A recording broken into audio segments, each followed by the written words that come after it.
Assalamualaikum warahmatullahi wabarakatuh. Nama saya Arya Haki Fitriansyah dari R12 dengan NIM C1C021079. Di sini ingin membuat video tentang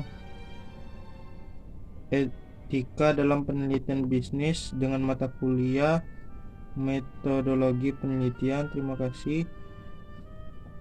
Juga dosen pengampu mata kuliah metodologi penelitian saya yaitu Dr. Wirme Eka Putra SKMS. Langsung saja, etika dalam penelitian bisnis. Yang pertama, pengertian etika penelitian. Etika berasal dari bahasa Yunani atau ethos. Istilah etika bila ditinjau dari aspek etimologis memiliki makna kebiasaan dan peraturan perilaku yang berlaku dalam masyarakat. Seperti pada aspek bisnis lainnya, semua pihak dalam penelitian harus menunjukkan perilaku yang beretika. Etika itu sendiri adalah norma atau standar perilaku yang menjadi pilihan moral dari perilaku ataupun hubungan kita dengan orang lain dalam kehidupan sosial.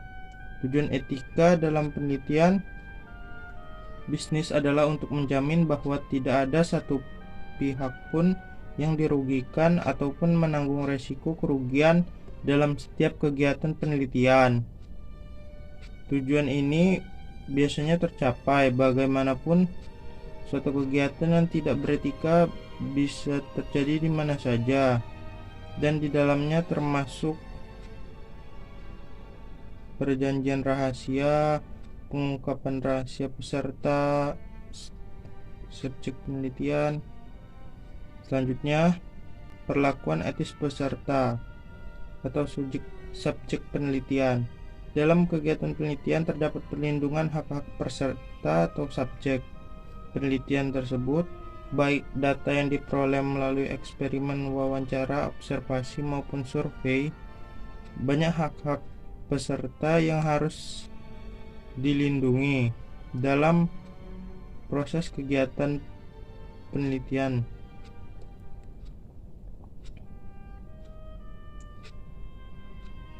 Untuk itu, peneliti harus mengikuti hal-hal sebagai berikut.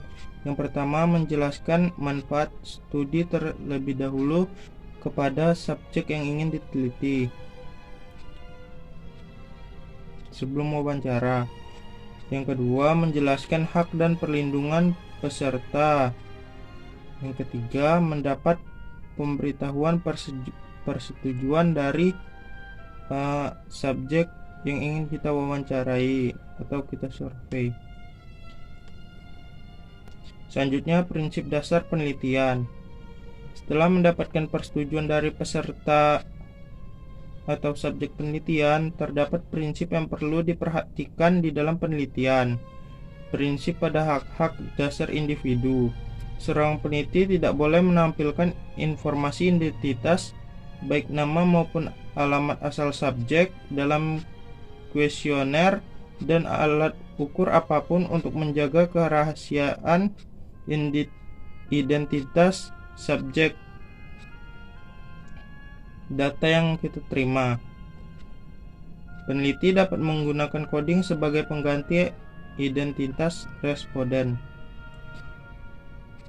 Ada juga prinsip keadilan, memiliki konotasi keterbukaan dan keadilan. Untuk memenuhi prinsip keterbukaan, penelitian dilakukan secara jujur, hati-hati, profesional, dan berperikemanusiaan dan psikologis, serta perasaan yang religius terhadap subjek penelitiannya. Yang terakhir, kode etik penulis.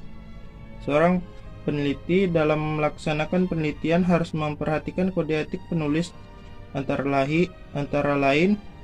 Yang pertama, melahirkan karya orisinil atau original. Yang kedua, menjaga kebenaran dan manfaat serta informasi yang disebarkan sehingga tidak menyesatkan. Yang ketiga, menulis secara cermat, teliti, dan tepat. Yang keempat, bertanggung jawab secara akademis atas tulisannya. Yang kelima, memberikan manfaat kepada masyarakat. Yang keenam, menjadi kewajiban penulis untuk mengikuti selingkung yang ditetapkan berkala yang dituju.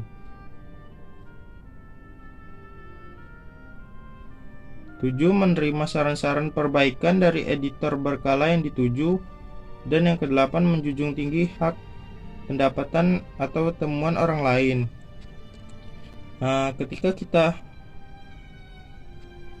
ingin melakukan penelitian dalam suatu asosiasi atau universitas, maka kita harus mengikuti kode etik di tempat tersebut. Karena memiliki kode etik yang berbeda-beda sesuai asosiasi. Beberapa hal untuk mengenai etika yang harus dipertimbangkan ketika merancang sebuah penelitian. Yang pertama, melindungi hak peserta seperti yang dijelaskan sebelumnya. Yang kedua, memastikan sponsor mendapat penelitian yang dilakukan dan dilaporkan secara etis. Yang ketiga, mengikuti standar etika ketika merancang penelitian. Yang keempat, melindungi keamanan peneliti dan tim. Yang kelima, memastikan bahwa tim penelitian mengikuti desain penelitian. Sekian dari saya. Wassalamualaikum warahmatullahi wabarakatuh. Terima kasih.